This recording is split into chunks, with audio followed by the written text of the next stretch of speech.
Me doaram quando tinha 10 anos de idade para o viúvo mais bravo de toda a cidade. O que ele fez comigo? Oi, meu amor, tudo bem com vocês? Antes de começar a contar minha história, que é muito especial e mudou completamente a minha vida, eu queria pedir uma coisinha para você. Se vocês puderem deixar um like neste vídeo, se inscrever no canal e comentar aí embaixo de que cidade vocês estão assistindo, eu fico muito feliz. Isso me ajuda muito a continuar trazendo essas histórias reais para você. E podem ter certeza que a história que vou contar hoje vai mexer com o coração de vocês. Meu nome é Maria Helena.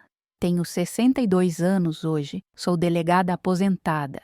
E o que vou contar para vocês aconteceu há mais de 50 anos, mas parece que foi ontem. Toda vez que penso naqueles dias, ainda sinto o cheiro de bolo de fubá que a dona Cristina fazia e ouço o barulho das folhas secas que eu pisava no quintal da casa onde morava antes da minha vida mudar completamente. Vocês sabem como é quando a gente é criança e não entende direito o que está acontecendo ao nosso redor? Era assim que eu me sentia em 1972, quando tinha 10 anos e morava numa casinha pequenininha na periferia de Itabira, aqui em Minas Gerais. Minha mãe, Dona Aparecida, trabalhava como doméstica numa casa de família rica, saía de madrugada e voltava só depois das 8 da noite. Eu passava o dia sozinha ou na casa da vizinha, Dona Cristina, que cuidava de mim quando podia. A Dona Cristina era uma mulher pequenininha, mas tinha um coração do tamanho do mundo. Ela sempre cheirava a sabonete Gessi e usava aqueles aventais floridos que amarrava na cintura. Quando eu chegava na casa dela pela manhã, depois que minha mãe saía para trabalhar, ela já estava na cozinha preparando o café. O cheiro do café coado na hora se misturava com o aroma do pão caseiro que ela fazia toda terça-feira. E eu me sentia protegida ali naquele cantinho quente e acolhedor. Lembro que ela sempre dizia para mim: Maria Helena, minha filha, você tem uns olhos muito espertos. Um dia ainda vai ser alguém importante na vida. Eu sorria sem entender direito o que aquilo significava, mas gostava do carinho na voz dela quando falava comigo. Era diferente da pressa constante que eu sentia na minha mãe, sempre correndo, sempre preocupada com as contas, sempre cansada.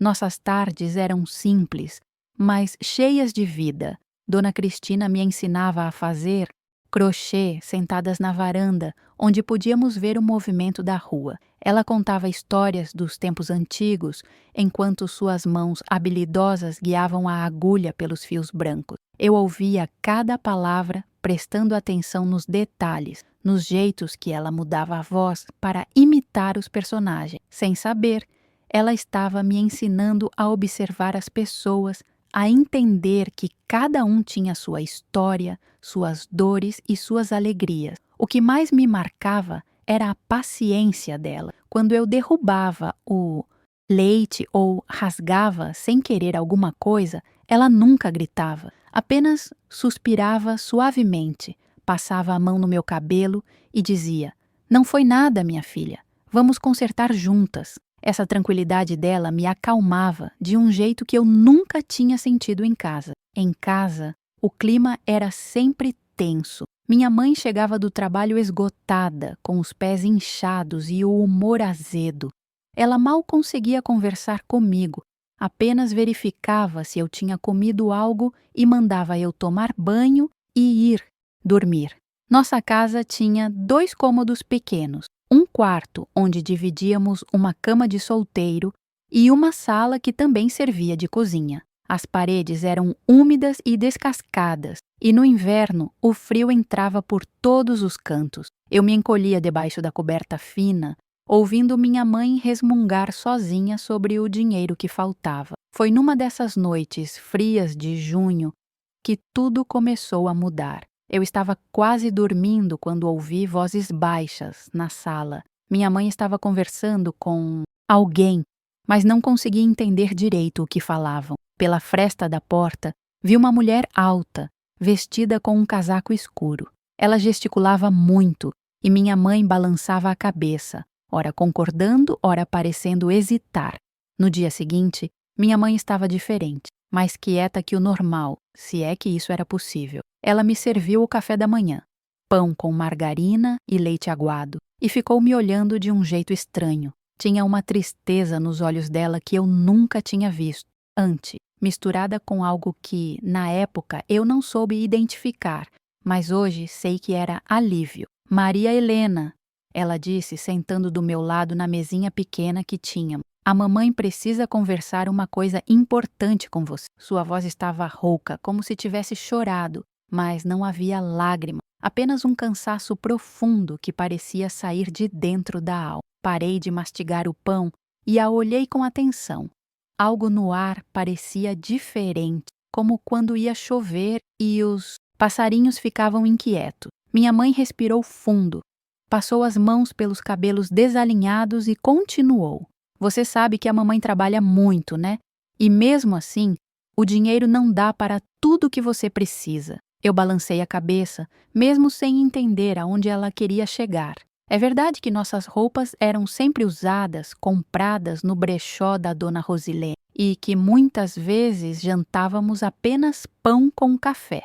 Mas eu não me sentia infeliz por causa disso. Era assim que as coisas eram na nossa casa, e eu havia me acostumado. Apareceu uma oportunidade para você ter uma vida melhor, filha. Uma vida com estudos bons, comida na mesa todo dia, roupas novas. Ela falava devagar, como se estivesse decorando as palavras. Tem um senhor aqui na cidade, o seu Joaquim, que ficou viúvo há pouco tempo. Ele tem uma fazenda grande e está precisando de companhia. Ele disse que pode te criar como filha, te dar estudo, te dar tudo o que eu não posso dar. O pão ficou seco na minha boca. Tentei engolir, mas parecia que tinha um nó na garganta. Mas, mãe, eu não quero ir embora de perto da senhora e da dona Cristina. Minha voz saiu fina, quase um sussurro. Ela desviou o olhar e ficou mexendo numa casquinha da mesa. Não é questão de querer, Maria Helena. É questão de precisar. Aqui você não tem futuro. Lá você pode virar uma moça estudada, formada, importante. Quando ela voltou a me olhar, vi que seus olhos estavam vermelhos. A mamãe só quer o melhor para você. Naquela manhã, fui para a casa da dona Cristina com o coração apertado. Ela percebeu logo que algo estava errado e me chamou para sentar do seu lado no sofá pequeno da sala. O estofado estava desbotado, mas era macio, e o cheiro dela me tranquilizou um pouco. Que foi, minha filha? Você está com uma carinha. Ela passou a mão no meu rosto com tanto carinho que comecei a chorar. Entre soluços, contei tudo que minha mãe tinha falado. Dona Cristina me puxou para um abraço, apertado, e ficou fazendo carinho no meu cabelo por um longo tempo. Olha aqui, Maria Helena, ela disse quando minhas lágrimas diminuíram. Mudança sempre assusta a gente, principalmente quando somos pequenos, mas às vezes Deus prepara coisas boas para nós em lugares que a gente nem imagina. Ela segurou meu queixo delicadamente, me fazendo olhar nos olhos dela. Você é uma menina esperta, corajosa. Seja lá onde for, você vai conseguir se virar. Passamos o resto do dia fazendo biscoitos de polvilho. Dona Cristina deixou que eu lambesse a colher e me contou mais histórias. Dessa vez, sobre crianças corajosas que enfrentaram grandes desafios e se tornaram pessoas importantes. Enquanto ela falava, o cheiro dos biscoitos assando no forno, a lenha enchia a casa, criando uma atmosfera de conforto que eu queria guardar para sempre na memória. Quando voltei para casa no final da tarde, minha mãe estava arrumando minhas roupas numa trouxa pequena. Eram poucas coisas: 2 vestidos, uma saia, 2 blusas, 2 calcinhas e um par de sandália. Tudo muito simples, mas era tudo o que eu tinha no mundo. Amanhã de manhã ele vem buscar você, ela disse sem me olhar. Seja obediente, viu? E estude muito. A mamãe quer ter orgulho de você. Sua voz estava controlada, mas eu percebi que ela estava se esforçando muito para manter a calma. Naquela noite, Deitada ao lado dela na cama estreita, fiquei olhando para o teto cheio de goteiras e pensando em como seria viver numa casa desconhecida, com uma pessoa que eu nunca tinha visto, o seu Joaquim. O nome soava sério, adulto, um pouco assustador. Minha mãe tinha dito que ele era viúvo e que tinha fama de ser bravo. Imaginei um homem grande, de voz grossa, que gritava muito. O som da chuva começando a bater no telhado de zinco me fez sentir uma mistura de medo e curiosidade. Era como se minha vida tivesse chegado numa encruzilhada e eu não tivesse escolha sobre qual caminho seguir. Só sabia que pela manhã tudo seria diferente e que a menina que dormia ali naquela noite não seria mais a mesma que acordaria no dia seguinte. Fechei os olhos tentando memorizar cada detalhe daquele quarto pequeno e úmido. O cheiro de mofo das paredes, o barulho que a cama fazia quando uma de nós se mexia, a respiração cansada da minha mãe ao meu lado. Sem saber, estava me despedindo de uma fase da minha vida que nunca mais voltaria. Acordei com o barulho de uma caminhonete parando na frente de casa. O motor fazia um ronco grave que vibrava até dentro do nosso quartinho. Minha mãe já estava de pé, penteando os cabelos nervosamente com os dedos e alisando o vestido amarrotado que havia dormido. Pela janelinha, vi um homem alto descendo do veículo. Ele usava uma camisa xadrez bem passada e um chapéu de couro na cabeça. Mesmo de longe, dava para perceber que era uma pessoa cuidadosa com a aparência. É ele, murmurou minha mãe, mais para si mesma do que para mim. Vista essa roupa aqui, Maria Helena. Rápido. Ela me estendeu meu vestido menos remendado, um azul marinho que Dona Cristina havia me dado no ano anterior. Minhas mãos tremiam enquanto eu tentava abotoar os botõezinhos pequenos e minha mãe teve que me ajudar. Quando a batida na porta veio, seca e firme, senti meu estômago dar uma volta. Minha mãe respirou fundo, passou a mão no meu cabelo uma última vez e foi atender. Bom dia, seu Joaquim. A voz dela saiu mais aguda que o normal. Bom dia, dona Aparecida. A voz dele era grave, mas não áspera como eu havia imaginado. Como vai a senhorita? Quando ele entrou na nossa sala pequena, o espaço pareceu encolher ainda mais. Era um homem grande mesmo, mas tinha um jeito cuidadoso de se mover, como quem não quer incomodar. Ele tirou o chapéu e ficou segurando com as duas mãos, girando-o devagar. Tinha cabelos grisalhos penteados para o lado e bigode bem aparado. Os olhos eram castanhos, meio cansados, mas não havia raiva nele. Na verdade, quando ele me olhou, vi algo que não esperava, uma tristeza profunda, parecida com a que eu via nos olhos da minha mãe. Então essa é a Maria Helena. Ele se abaixou um pouco para ficar na minha altura e pude sentir o cheiro dele, sabonete de barbear misturado com algo que lembrava terra úmida e café. Você sabe por que eu vim aqui hoje? Balancei a cabeça que sim, sem conseguir falar. Ele sorriu de um jeito gentil e isso me surpreendeu. Não precisa ter medo de mim, menina. Eu sei que deve estar assustada com tudo isso. Ele se levantou e olhou para minha mãe. As coisas dela? Minha mãe pegou a trouxinha que havia preparado na noite anterior. Parecia ainda menor na luz do dia. É só isso mesmo. Não temos muito... Tudo bem. Na fazenda tem tudo que ela vai precisar. Ele pegou minha trouxinha com cuidado, como se fosse algo valioso. Vamos então? Foi aí que a realidade me atingiu como um soco no estômago. Era real. Eu ia embora. Ia deixar minha mãe, Dona Cristina, tudo o que conheci. Corri para os braços da minha mãe e a abracei com toda a força que tinha. Ela me abraçou de volta, mas por pouco tempo. Seja uma boa menina, viu? Ela disse, me afastando delicadamente. Estude bastante. Obedeça ao seu Joaquim. Sua voz estava controlada, mas vi uma lágrima escorrendo pelo rosto dela. A mamãe vai sentir sua falta. Seu Joaquim esperou pacientemente enquanto eu me despedi. Não disse nada, apenas ficou ali, respeitando aquele momento. Quando saímos de casa, vi Dona Cristina na janela dela, acenando com um lenço branco. Corri até lá para um último abraço. Lembra do que eu te disse, Maria Helena? Você é especial.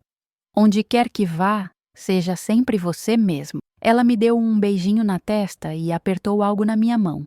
Era um terço pequeno de contas azuis, para você não se esquecer das orações que aprendeu comigo. A caminhonete era maior do que qualquer veículo em que eu já havia andado. Seu Joaquim me ajudou a subir e ajustou o cinto de segurança. Confortável assim? Perguntou, verificando se eu estava bem acomodada. O banco era de couro marrom, meio gasto, mas limpo e cheirava a óleo de peroba.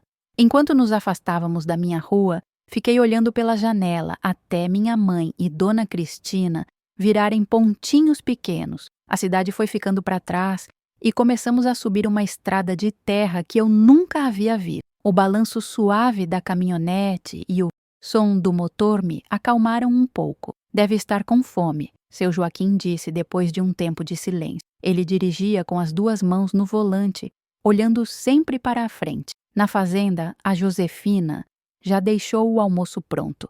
Ela cozinha muito bem, vai ver. Quem é a Josefina? Foi a primeira coisa que consegui falar desde que saímos de casa. É a senhora que cuida da casa para mim. Está lá há muitos anos, desde antes da minha esposa. Ele parou um momento. Desde antes de eu ficar sozinho. Ela é uma boa pessoa. Vai gostar dela. A estrada começou a melhorar e vi que estávamos entrando numa propriedade grande. Tinha uma porteira de madeira pintada de verde e do lado direito uma placa: Fazenda Santa Clara. O nome me pareceu bonito, delicado. Era o nome da minha esposa, ele explicou, notando que eu estava olhando a placa. Clara. Ela morreu faz 6 meses. Sua voz ficou mais baixa, mais triste. Era ela que queria adotar uma criança. Sempre disse que nossa casa era grande demais para só nós dois. Entendi então por que ele tinha me aceito. Não era caridade, era solidão. De alguma forma, isso me fez sentir menos como um fardo e mais como alguém que também poderia ajudar. A casa apareceu depois de uma curva cercada por árvores altas. Era maior do que todas as casas da minha rua juntas, pintada de branco com janelas azuis. Tinha uma varanda grande com cadeiras de balanço e jardim na frente cheio de flores coloridas. Parecia cenário de filme. Uma senhora morena, de cabelos presos num coque baixo, apareceu na varanda secando as mãos num avental. Ela sorriu quando nos viu chegando e desceu os degraus para nos receber. Essa é a menina, então? Ela disse, vindo em minha direção. Que gracinha! Olha só esses olhos espertos. Josefina tinha um jeito caloroso de falar, que lembrava um pouco Dona Cristina. Vem cá, querida. Deixa a tia Josefina te conhecer melhor. Ela me pegou pela mão e me levou para dentro da casa. O cheiro era completamente diferente da minha casa. Cera de móveis, flores frescas e algo delicioso que vinha da cozinha. O chão era de tábuas largas e enceradas, que brilhavam mesmo com a pouca luz que entrava pela janela. Seu Joaquim, leva as coisas da menina para o quarto que preparamos. E você, minha filha, vem comigo conhecer sua nova casa. Josefina falava com uma autoridade gentil, como alguém que estava acostumada a cuidar de pessoas. A sala era ampla, com móveis pesados de madeira escura e várias fotografias nas paredes. Uma delas me chamou a atenção. Uma mulher bonita, de cabelos castanhos e sorriso doce, estava ao lado de seu Joaquim. Ele parecia mais novo, mais feliz. Entendi que era Dona Clara. Ela era muito bonita, disse Josefina, notando onde eu estava olhando. E tinha um coração do tamanho do mundo. Sempre dizia que essa casa precisava de risada de criança. Ela passou a mão no meu ombro. Acho que ela ficaria feliz em saber que você está aqui. A cozinha era o lugar mais acolhedor que eu já tinha visto. Uma mesa grande de madeira no centro, fogão a lenha numa parede, prateleiras cheias de potes e panelas. Pela janela, dava para ver um quintal enorme com árvores frutíferas e algumas galinhas ciscando. Senta aqui que vou te servir um prato de comida. Aposto que não tomou café direito hoje de manhã.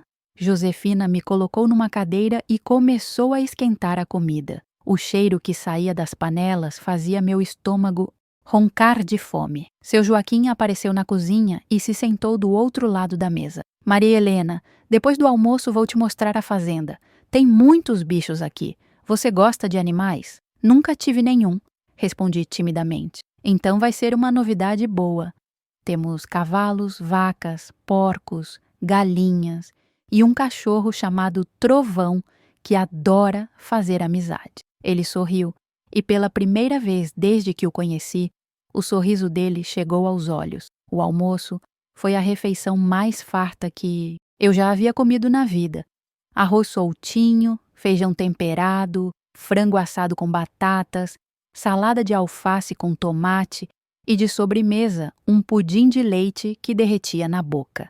Josefina ficou me servindo e reservindo, dizendo que eu estava muito magrininha e precisava engordar um pouquinho. Durante a refeição, seu Joaquim me contou sobre a fazenda. Tinha 200 hectares, criava gado de leite e plantava milho e feijão.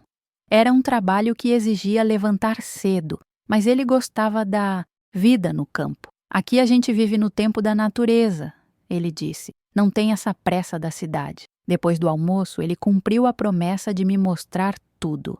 Começamos pelo curral, onde as vacas estavam descansando na sombra. Eram animais grandes e mansos, que vinham até a cerca quando seu Joaquim as chamava pelo nome. Ele conhecia cada uma, sabia qual dava mais leite, qual estava prenha, qual tinha algum probleminha de saúde. Gosta de leite? Ele perguntou, tirando um pouco, direto da vaca numa canequinha de alumínio. Fresquinho assim, quentinho ainda. Experimentei com receio, mas estava delicioso, cremoso e doce, completamente diferente do leite aguado que comprávamos no armazém da cidade. O estábulo dos cavalos foi o que mais me impressionou.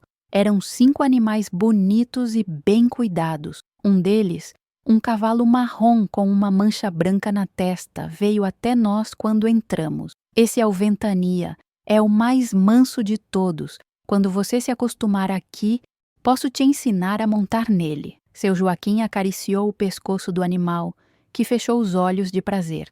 A dona Clara adorava cavalgar. Dizia que, em cima do cavalo, ela se sentia livre como passarinho. Terminamos o passeio no galinheiro, onde Trovão, um vira-lata grande e peludo, veio correndo nos receber. Ele pulou em mim, lambendo meu rosto e balançando o rabo com uma alegria contagiante. Era a primeira vez que um cachorro fazia festa para mim e não pude evitar dar risada. Parece que ele já gostou de você, disse seu Joaquim, sorrindo ao ver minha alegria. Trovão é um bom juiz de caráter. Se ele gostou, é porque você é uma boa pessoa. Quando voltamos para casa, o sol estava começando a se pôr, pintando o céu de laranja e rosa. Sentamos na varanda, eu no balanço e ele numa cadeira de madeira. Josefina apareceu com 2 copos de suco de maracujá gelado. Maria Helena, seu Joaquim disse, olhando para o horizonte, eu sei que tudo isso deve estar muito diferente do que você está acostumada. E sei que deve estar com saudade da sua mãe. Ele me olhou nos olhos. Quero que saiba que aqui você vai ser tratada como filha.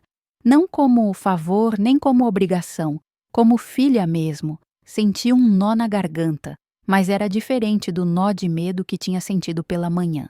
Era emoção, gratidão, algo quente se espalhando pelo peito. Amanhã vamos na cidade comprar roupas novas para você, material escolar também. Segunda-feira você começa na escola. É uma escola boa, particular. Você vai poder estudar de verdade, se formar, ser o que quiser ser na vida. Naquela noite, deitada numa cama só minha pela primeira vez na vida, entre lençóis cheirosos e macios, olhei pela janela para o céu estrelado. O silêncio da fazenda era diferente do silêncio da cidade. Aqui havia vida, grilos cantando, vento nas árvores, sons distantes dos animais. Pensei na minha mãe, em Dona Cristina, na minha vida anterior. Senti saudade, sim, mas também senti algo novo, esperança. Talvez seu Joaquim estivesse certo quando disse que mudanças às vezes trazem coisas boas. Talvez Dona Cristina também estivesse certa sobre eu ser especial. Segurei o terço que ela me deu e fiz uma oração, agradecendo por aquele primeiro dia ter sido melhor do que eu imaginava. Sem saber ainda, estava começando a descobrir que, às vezes, as pessoas mais improváveis podem se tornar nossa família de verdade. Os primeiros meses na Fazenda Santa Clara passaram como um sonho bom. Seu Joaquim cumpriu cada promessa que fez. Me levou para comprar roupas bonitas, material escolar de primeira qualidade e me matriculou no Colégio Santa Terezinha, a melhor escola particular da cidade. Era um mundo completamente novo para mim, mas aos poucos fui me adaptando. A escola foi o primeiro grande desafio. Eu estava atrasada em várias matérias, principalmente matemática e português, enquanto as outras meninas da minha idade já estavam na 5ª série. Eu mal sabia ler direito. Lembro da vergonha que senti no primeiro dia, quando a professora pediu para eu ler um parágrafo em voz alta e travei na metade das palavras. Maria Helena está um pouco defasada nos estudos, disse a diretora, irmã Madalena, numa conversa com seu Joaquim após a primeira semana. Vai precisar de aulas particulares se quiser acompanhar a turma. Eu estava escondida atrás da porta da diretoria, ouvindo tudo. Senti uma tristeza profunda, como se fosse uma decepção para ele. Mas sua resposta me surpreendeu. Então, vamos providenciar as melhores aulas particulares que existirem.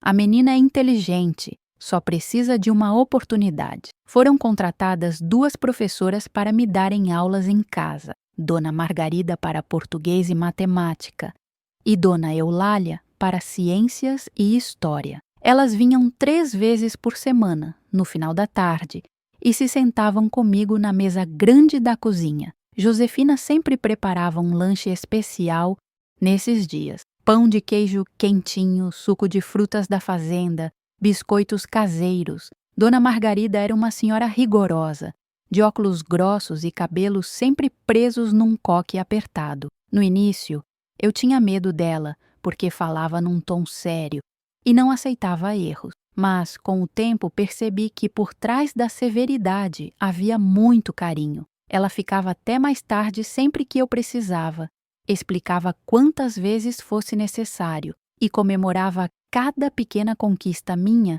como se fosse uma vitória pessoal. Inteligência você tem de sobra, Maria Helena, ela dizia quando eu reclamava que estava muito difícil. O que você precisa é disciplina e paciência consigo mesma. Conhecimento não se constrói da noite para o dia.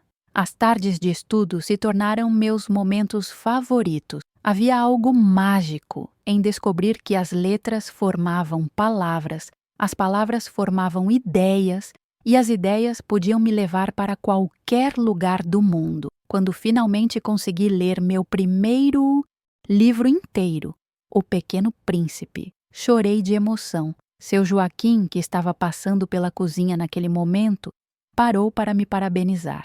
Estou muito orgulhoso de você, filha, ele disse usando pela primeira vez a palavra filha para se referir a mim.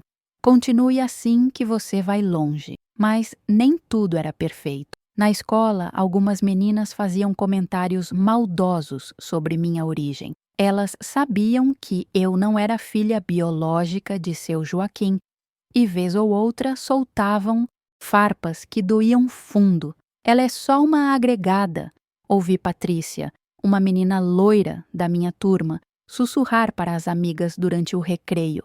Minha mãe conhece a história toda. A mãe dela não tinha condições e praticamente vendeu ela para o velho. Essas palavras me atingiram como tapas na cara. Corri para o banheiro e chorei escondida, sentindo uma mistura de raiva e humilhação.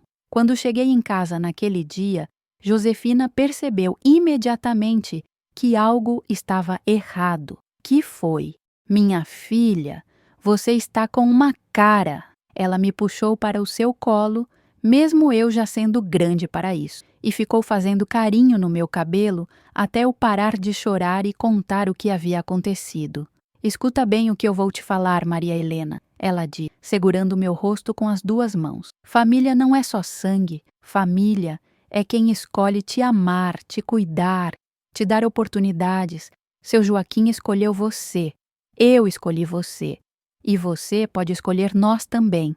Naquela noite, seu Joaquim me chamou para uma conversa na varanda. Ele havia percebido minha tristeza durante o jantar e Josefina, claro, havia contado tudo para ele. As pessoas às vezes falam coisas que machucam, ele disse, olhando para as estrelas, principalmente quando não entendem o amor de jeitos diferentes. Mas o que importa não é o que os outros falam, é o que a gente sente aqui dentro. Ele bateu no peito, na altura do coração. Eu sinto saudade da minha mãe às vezes, confessei, pela primeira vez falando abertamente sobre isso. E é normal sentir. Ela te gerou, te criou como pôde, mas isso não diminui o que temos aqui. Você pode amar ela e amar a gente também. O coração da gente é grande o suficiente para muitos amores. Essas palavras dele me marcaram profundamente. A partir daquele dia, comecei a me sentir mais segura sobre meu lugar naquela família. E quando alguém na escola fazia algum comentário maldoso, eu levantava o queixo e respondia com dignidade. Família é quem escolhe te amar, e eu sou muito amada. Conforme os meses passaram, meus estudos melhoraram drasticamente. Consegui não só acompanhar a turma, mas me destacar em várias matérias. Descobri que tinha facilidade especial para ciências sociais e história. Adorava ler sobre direito, justiça, sobre como a sociedade funcionava. Sem perceber, estava sendo moldada para o que viria a ser no futuro. Um dia, Dona Eulália trouxe um livro sobre grandes mulheres da história do Brasil. Lemos sobre Chiquinha Gonzaga, sobre as sufragistas que lutaram pelo direito de voto feminino, sobre mulheres que desafiaram as convenções da época para construir seus próprios caminhos. Olha só, Maria Helena, ela disse, apontando para uma fotografia em preto e branco de uma das primeiras delegadas mulheres do país. As mulheres estão conquistando espaços que antes eram só dos homens. Quem sabe um dia você não se torna uma profissional importante também. Aquela imagem ficou gravada na minha mente. Uma mulher séria, de uniforme, representando a justiça e a ordem. Havia algo naquilo que me atraía, uma sensação de que ali poderia estar meu destino. Na fazenda, a rotina havia se tornado familiar e reconfortante. Acordava cedo, antes mesmo de seu Joaquim, e ia ajudar Josefina na cozinha. Aprendia a fazer pão, a preparar as conservas, a cuidar da horta.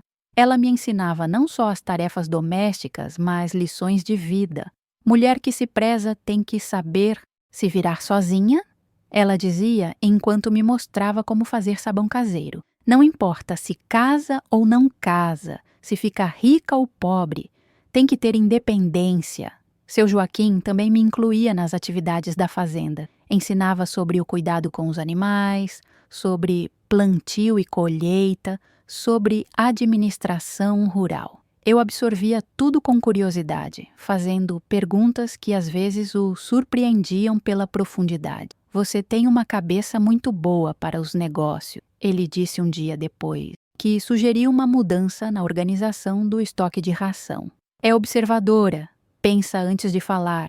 Essas são qualidades importantes. Mas foi num final de tarde, de domingo, que algo aconteceu que plantou as primeiras sementes de inquietação no meu coração. Estávamos voltando da cidade, onde havíamos ido visitar uns parentes distantes de seu Joaquim, quando passamos em frente à delegacia de polícia. Vi através da janela um movimento estranho, várias pessoas aglomeradas, uma mulher, chorando, homens discutindo alto.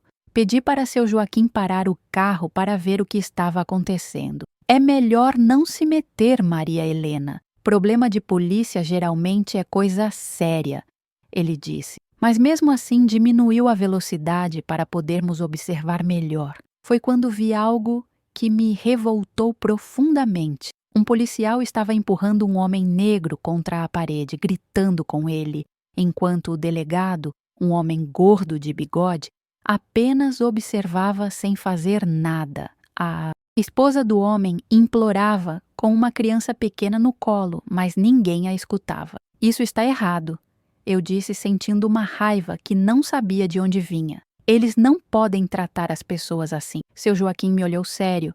Infelizmente, Maria Helena, nem sempre o mundo funciona do jeito justo. Tem muita gente que usa o poder para fazer o que não presta. Mas alguém deveria fazer alguma coisa. Alguém deveria proteger quem não pode se defender sozinho. Aquela cena ficou martelando na minha cabeça por dias. Comecei a prestar mais atenção nas conversas dos adultos, nas notícias do rádio, nas histórias que as pessoas contavam na cidade. E percebi que situações de injustiça não eram raras. Pessoas humildes sendo maltratadas por quem tinha poder, mulheres sendo desrespeitadas, crianças sendo negligenciadas. Uma semana depois, durante uma aula com Dona Margarida, tive coragem de perguntar sobre isso. Professora, por que as pessoas fazem maldade umas com as outras? Por que quem tem poder às vezes usa para fazer o mal?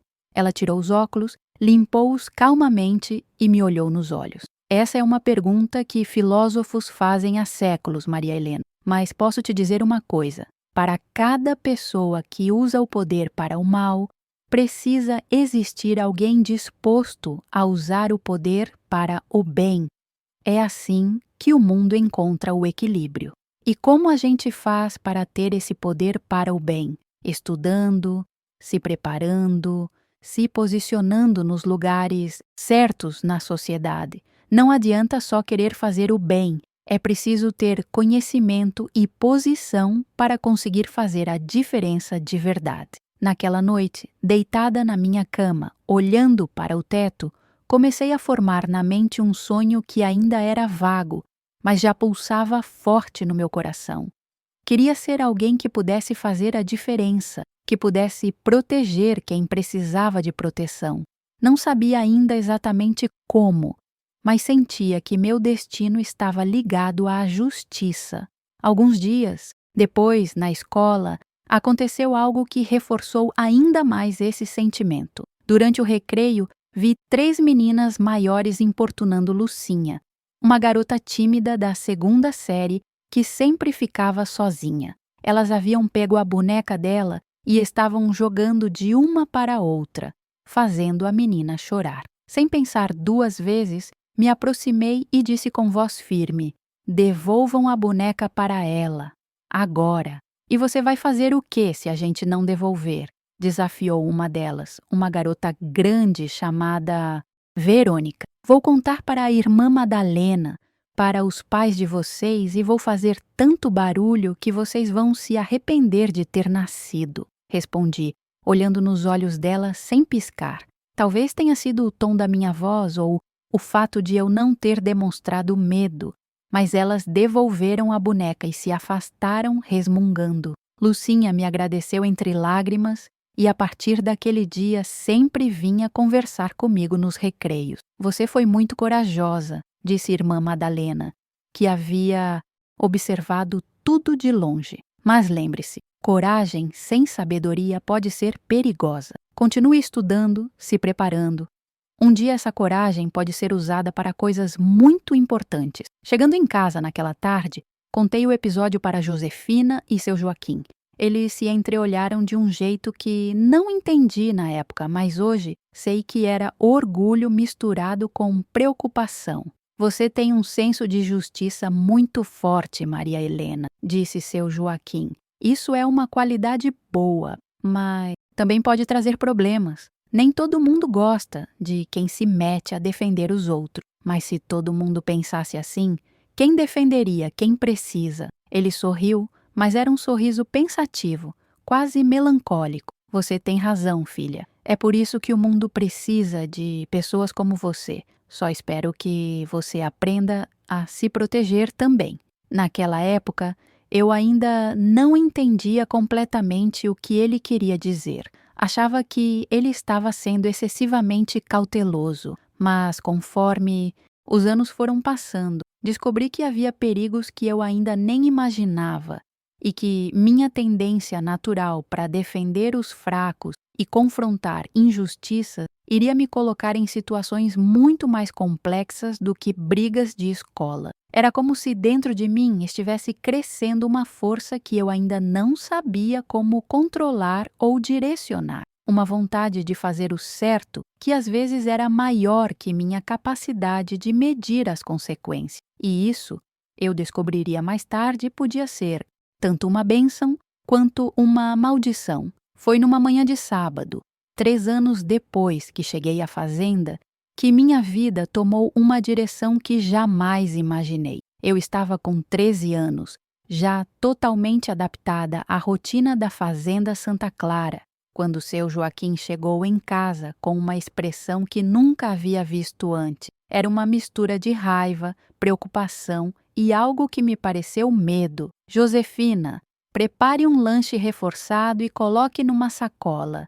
Maria Helena, vista uma roupa mais simples e venha comigo.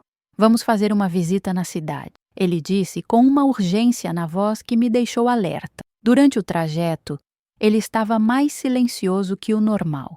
Suas mãos apertavam o volante com força e eu podia ver uma veia saltada na testa dele. Quando perguntei para onde estávamos indo, ele apenas disse: "Você vai entender quando chegarmos lá." Paramos em frente a uma casa que eu nunca havia visto, no bairro mais pobre da cidade. Era ainda menor que a casa onde morei com minha mãe, com paredes descascadas e um portão de madeira meio torto. Seu Joaquim bateu na porta e, quando ela se abriu, levei um susto que me deixou sem ar.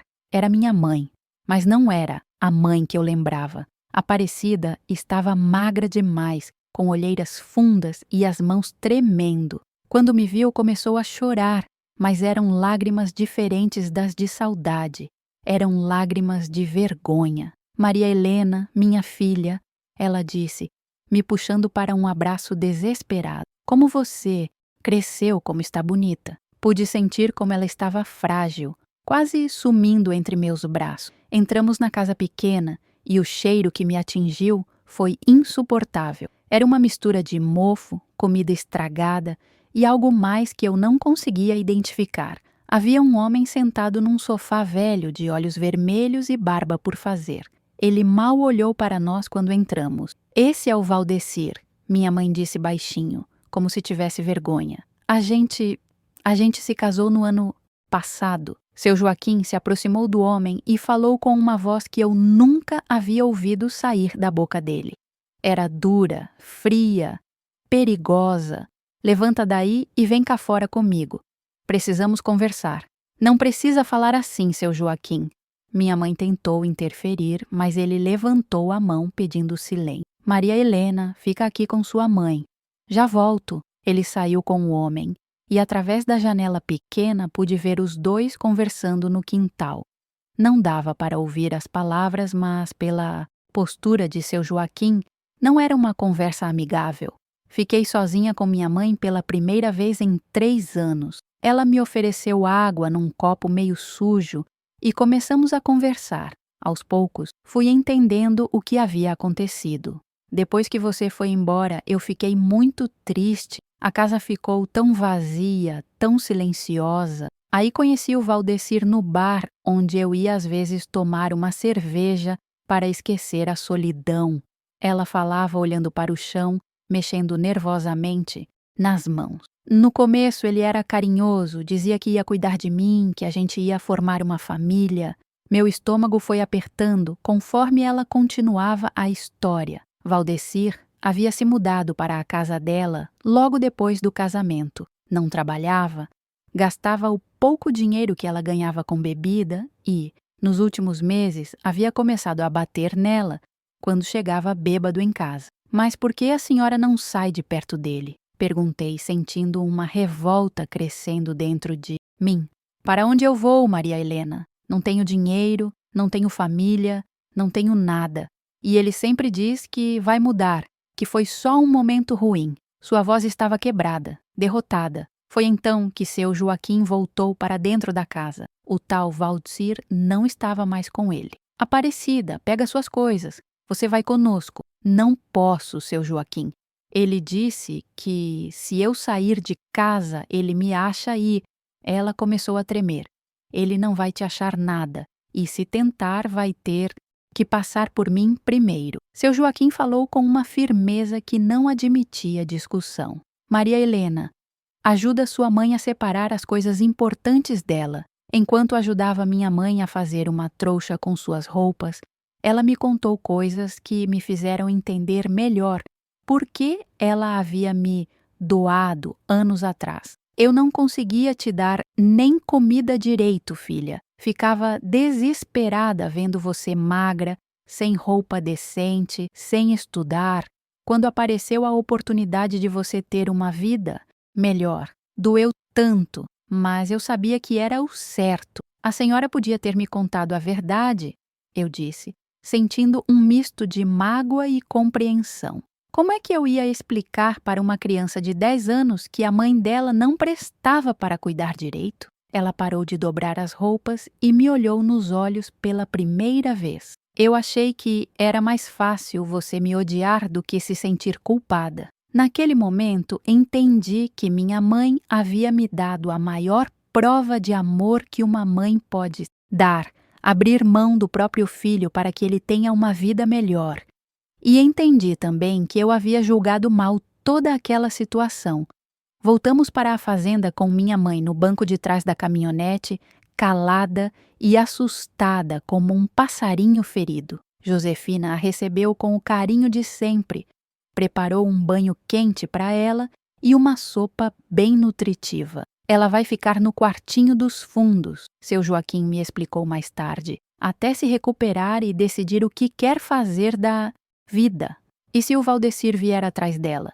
Não vai vir. Eu conversei bem claro com ele. A forma como disse isso me fez entender que havia sido mais que uma conversa. Nos dias seguintes, pude observar minha mãe se recuperando aos poucos. O tremor das mãos diminuiu, as olheiras clarearam e ela voltou a sorrir de vez em quando. Josefina a colocou para ajudar na cozinha e elas formaram uma dupla interessante. Duas mulheres que conheciam bem o gosto amargo da vida, mas que não haviam perdido a capacidade de cuidar dos outros. Foi durante uma dessas tardes, enquanto eu estudava na mesa da cozinha e elas preparavam compota, que minha mãe começou a contar histórias da família que eu nunca havia escutado, sobre meu pai, que morreu quando eu tinha 2 anos num acidente de trabalho, sobre meus avós, que eram pessoas trabalhadoras e honestas, sobre primas distantes que moravam em outros estados. Você tem o gênio do seu pai,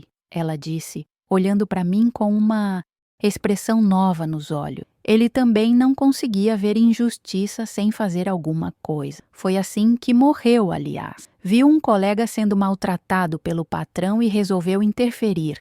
Acabou sendo mandado embora e teve que aceitar um serviço perigoso em outra empresa. Essa revelação me atingiu como um raio. Havia algo em mim que vinha de antes, algo que estava no meu sangue. Não era apenas influência do ambiente, era herança genética. Só promete uma coisa para a mamãe. Ela continuou, parando de mexer a compota e me olhando sério. Promete que quando crescer e quiser lutar pelas suas causas, vai fazer com inteligência, vai se preparar bem e estudar muito para não acabar como seu pai. Eu prometo, mãe.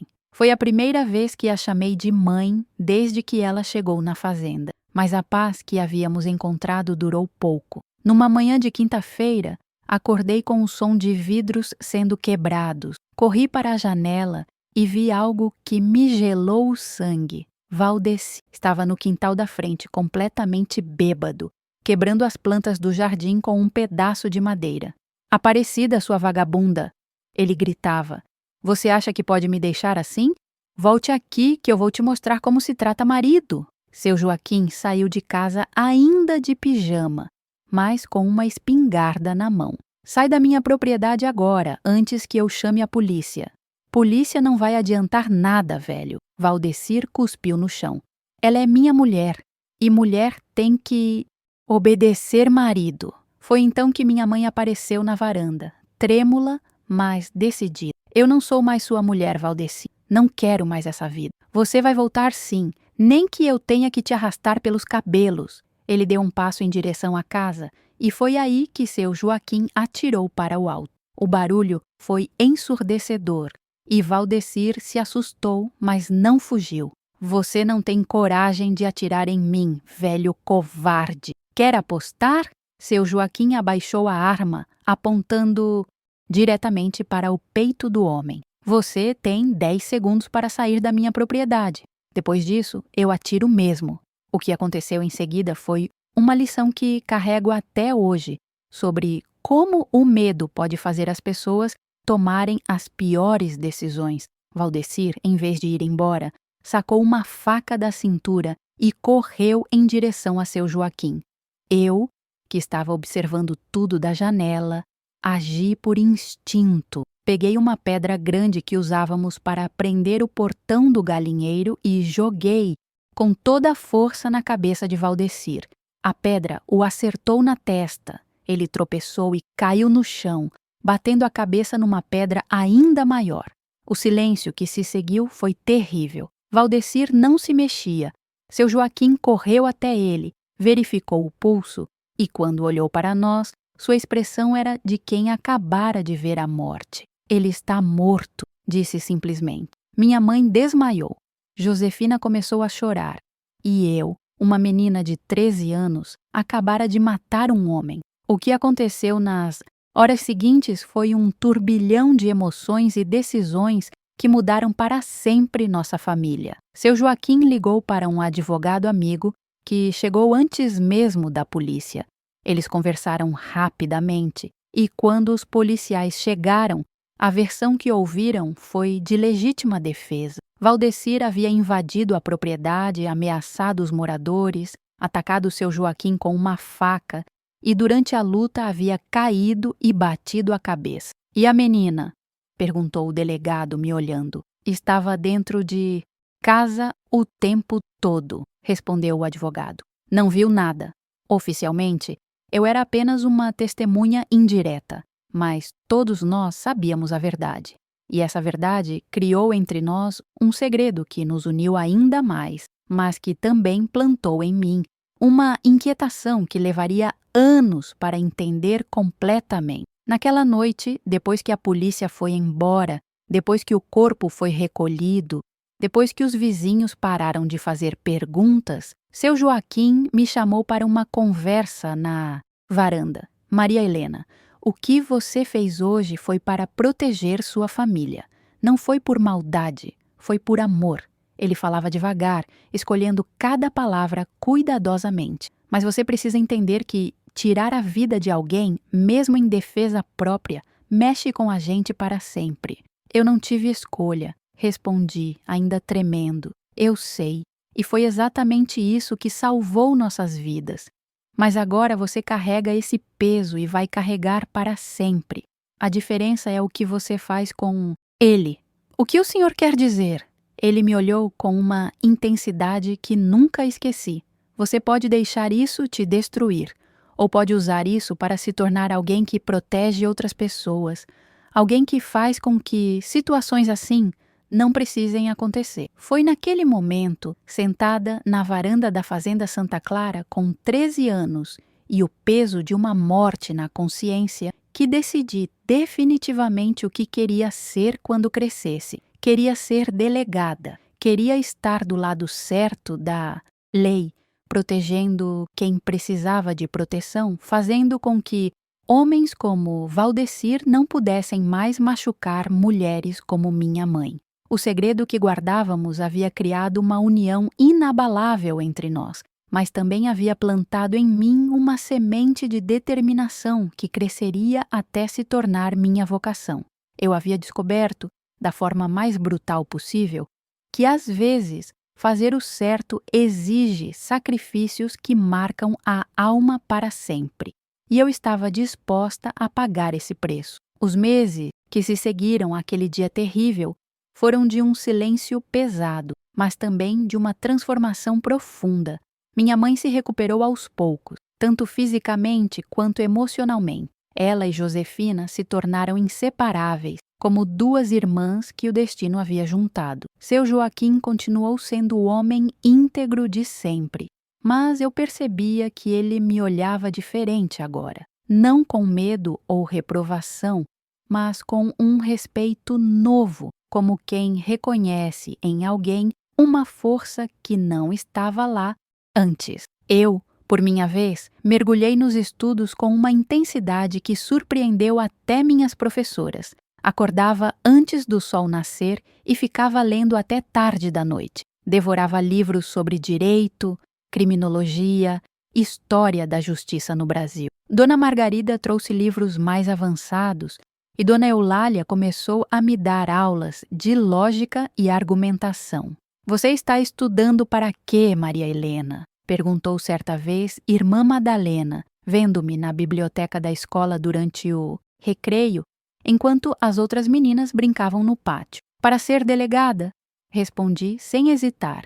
Ela sorriu, mas era um sorriso preocupado. É uma profissão difícil para uma mulher, principalmente numa cidade pequena como esta. Por isso mesmo que precisa ser feita por alguém que entenda o que as pessoas sofrem, repliquei.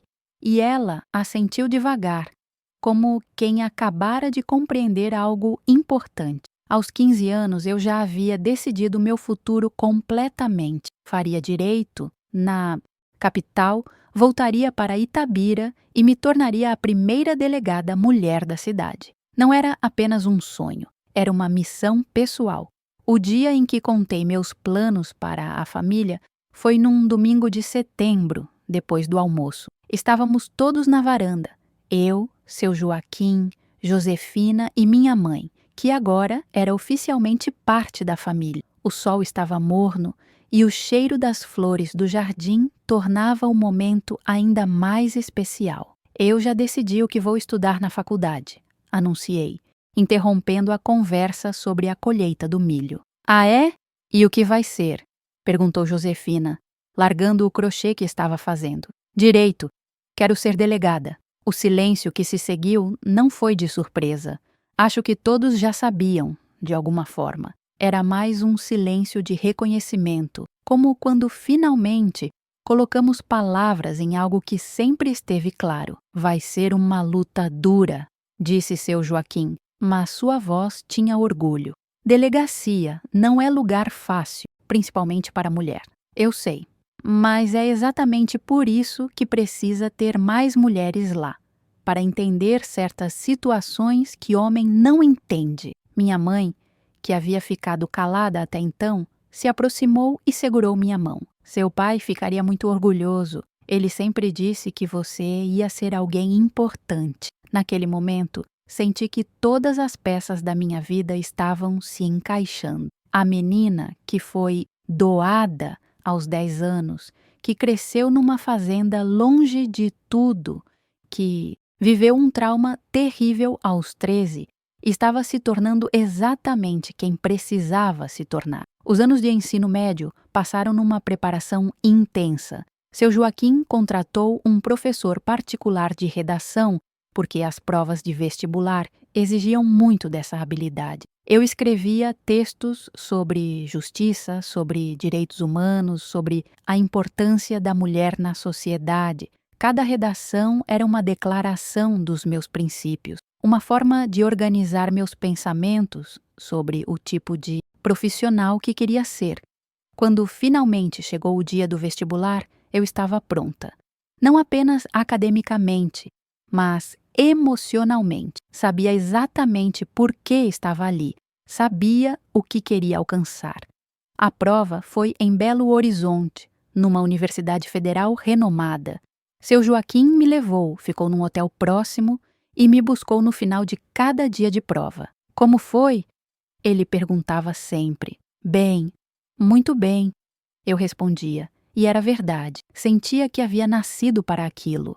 O resultado saiu 2 meses depois. Passei em terceiro lugar geral. Quando o seu Joaquim me deu a notícia, ele havia ido buscar o resultado no correio antes mesmo de eu acordar, chorei pela primeira vez em anos. Não de tristeza, mas de alívio e gratidão. Agora é para valer, Maria Helena. ele disse, me abraçando forte. Belo Horizonte, faculdade, vida de estudante universitária. Você está pronta? Estou pronta desde os 13 anos, respondi. E ambos sabíamos exatamente do que eu estava falando. Os 5 anos de faculdade foram os mais intensos da minha vida. Morei numa república feminina, próxima à universidade, mas voltava para a fazenda todos os fins de semana. Era minha forma de manter os pés no chão, de lembrar sempre de onde vinha e para onde queria voltar. Na faculdade, eu era conhecida como a menina séria do interior que sempre fazia as melhores perguntas. Participava de todos os grupos de estudo sobre direito penal, assistia a julgamentos como ouvinte, fazia estágio no fórum e na delegacia de polícia civil.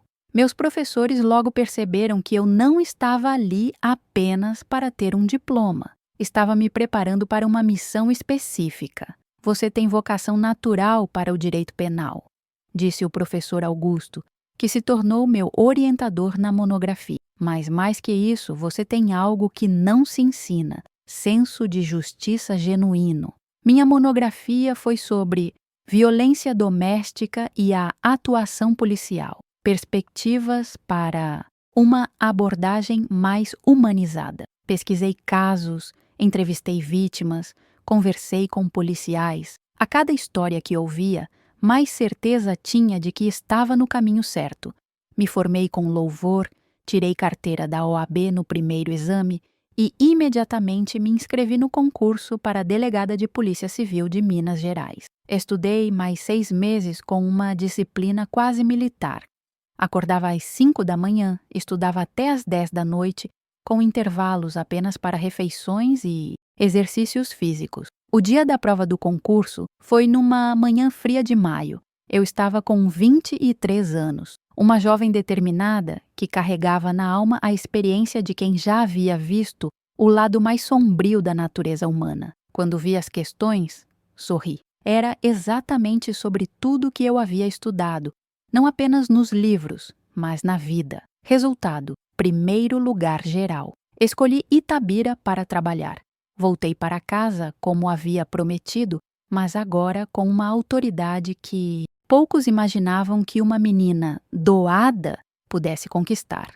Meu primeiro dia como delegada titular foi um marco, não apenas para mim, mas para toda a cidade. Uma mulher jovem, séria, preparada, ocupando um cargo que tradicionalmente era só de homens. Houve resistência, claro. Alguns policiais mais antigos demoraram para me aceitar. Alguns promotores tentaram me testar com casos difíceis. Alguns políticos locais acharam que poderiam me intimidar. Estavam todos enganados. Lembro do meu primeiro caso importante. Uma mulher chegou à delegacia à noite, chorando, com marcas de agressão pelo corpo. O marido havia batido nela mais uma vez, e ela finalmente havia decidido denunciar. Quando me viu sentada na cadeira do delegado, ela hesitou. "A senhora é a delegada mesmo?" perguntou incrédula. "Sou sim, e vim aqui exatamente para casos como o seu", respondi, levantando para recebê-la pessoalmente. Conduzi aquele caso com um cuidado especial que talvez um delegado homem não tivesse. Expliquei para ela todos os direitos, todas as medidas protetivas disponíveis. Acompanhei pessoalmente a prisão do agressor. Fiz questão de que ela se sentisse protegida e respeitada em cada etapa do processo. Quando o caso foi resolvido e o homem condenado, ela voltou à delegacia apenas para me agradecer. "Delegada, a senhora salvou a minha vida. Se não fosse por você, eu teria desistido no meio do caminho." Naquele momento, entendi que todo o sofrimento pelo qual havia passado, toda a preparação, toda a luta havia valido a pena. Eu era exatamente quem precisava ser. Estava exatamente onde precisava estar. Nos 28 anos que segui como delegada de Itabira, resolvi centenas de casos. Prendi assassinos, estupradores, ladrões, golpistas, mas os casos que mais me marcaram foram sempre os que envolviam violência doméstica, abuso de menores, pessoas vulneráveis sendo atacadas por quem tinha mais poder. Criei na delegacia um protocolo especial para atendimento de mulheres vítimas de violência. Treinei minha equipe para ser mais sensível, mais acolhedora. Estabeleci parcerias com psicólogas, assistentes sociais, advogadas. Transformei nossa delegacia numa referência regional para casos desse tipo. Me aposentei aos 55 anos, depois de uma carreira que considero mais que bem-sucedida. Hoje, aos 62, vivo na mesma fazenda Santa Clara onde cresci. Seu Joaquim faleceu há 5 anos, aos 83, dormindo tranquilo na cama dele, como um homem de bem merece morrer. Minha mãe morreu 3 anos depois, aos 71, cercada por nós que a amávamos. Josefina ainda está viva, com seus 87 anos, e continuamos dividindo a casa como 2 irmãs. Olhando para trás, vejo que minha história é uma prova de que não importa de onde você vem ou o que acontece com você no meio do caminho. O que importa é o que você faz com as experiências que a vida te dá. Eu poderia ter me tornado uma pessoa amarga, revoltada com a vida. Poderia ter deixado o trauma de ter matado alguém me destruir. Poderia ter me conformado com uma vida simples e sem propósito. Mas escolhi transformar tudo isso em combustível para fazer o bem. Escolhi usar minha dor para entender a dor dos outros. Escolhi usar minha força para proteger quem não tinha força. Para vocês que estão me ouvindo agora, principalmente as mulheres que passaram por situações difíceis, eu quero dizer uma coisa. Vocês são muito mais fortes do que imaginam. Dentro de cada uma de vocês existe uma Maria Helena esperando para sair. Talvez não seja para ser delegada como eu fui, mas é para ser alguma coisa importante, alguma coisa que faça diferença no mundo. Não deixem que as circunstâncias da vida determinem o que vocês vão ser. Vocês é que determinam isso. Estudem, se preparem, acreditem em vocês mesmas e quando chegarem onde querem chegar, não esqueçam de estender a mão para quem ainda está tentando subir. Seu Joaquim sempre dizia que família não é só sangue, é quem escolhe te amar. Hoje eu sei que isso vale para tudo na vida. Nós escolhemos quem somos, nós escolhemos como reagir ao que acontece conosco, nós escolhemos que tipo de marca queremos deixar no mundo. Eu escolhi ser a voz de quem não tinha voz, escolhi ser a proteção de quem não tinha proteção. E posso dizer para vocês, com a certeza de quem viveu, não existe sensação melhor no mundo do que deitar a cabeça no travesseiro sabendo que você fez a diferença na vida de alguém. Essa é minha história, meu. Uma história de uma menina que foi doada, que cresceu numa fazenda, que enfrentou situações terríveis, mas que decidiu usar tudo isso para se tornar alguém que protege os outros. Se ela tocou o coração de vocês de alguma forma, deixem aquele like, comentem aí embaixo contando suas próprias histórias de superação e se inscrevam no canal porque ainda tenho muitas outras histórias para contar. Lembrem-se sempre, vocês são muito mais fortes do que imaginam e o mundo precisa da força de vocês. Um beijo no coração de todos e até a próxima história.